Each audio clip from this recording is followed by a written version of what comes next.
La grande nouveauté cette année, c'est le projet de l'artiste Philippe Ramette, Éloge de la contemplation, qu'il a réalisé spécifiquement pour nous, pour le magasin des Galeries Lafayette à Paris Haussmann. Et donc j'invite le public à découvrir son œuvre dans la coupole des Galeries Lafayette.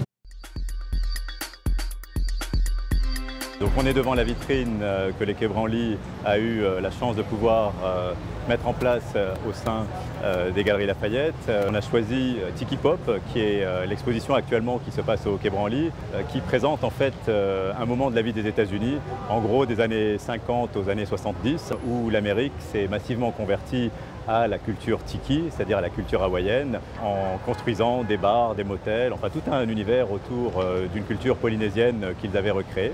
Cette œuvre s'appelle Harlequin, personnage qui inspire différents artistes. Et moi j'ai voulu le contextualiser à nouveau, le représenter, le réactiver, c'est-à-dire le faire sortir d'une imagerie qu'on a qui vient de très loin pour l'activer dans une sorte de vie réelle comme ça, dans une forme d'interaction plus grande qu'une image ou qu'une peinture. C'est la 4e fois que nous sommes invités par les Galeries Lafayette et nous avons choisi d'inviter l'artiste Nicolas Darro, un artiste qui accompagne le projet de la Maison Rouge depuis ses débuts.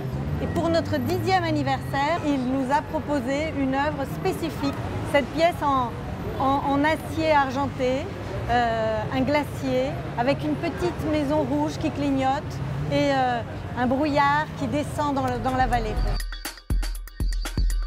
Nous avons choisi d'exposer cette année Anita Molinero, qui est une artiste française, sculptrice, qui je crois est une des plus importantes représentantes de l'art en 3 dimensions aujourd'hui en Europe, et qui est une artiste qui travaille depuis maintenant quelques années, assez longues années, avec le feu, et qui forme des matériaux de récupération souvent, en les transformant avec le feu, en leur faisant passer d'un statut à l'autre, d'un statut d'objet perdu à des objets qui d'un coup prennent une sorte de dignité.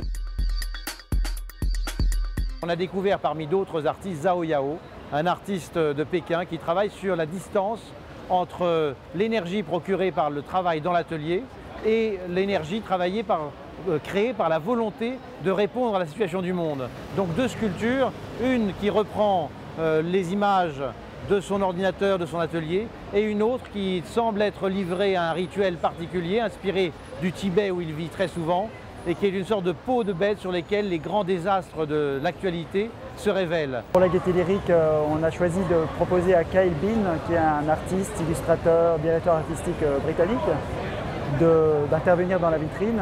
Alors Kyle Bean, lui, a fait un objet hybride qui est devenu l'emblème en fait de cette exposition. Et lui-même a proposé du coup de montrer son atelier au moment où il concevait cette sculpture. Donc la vitrine, c'est vraiment chez lui. On rentre dans son univers.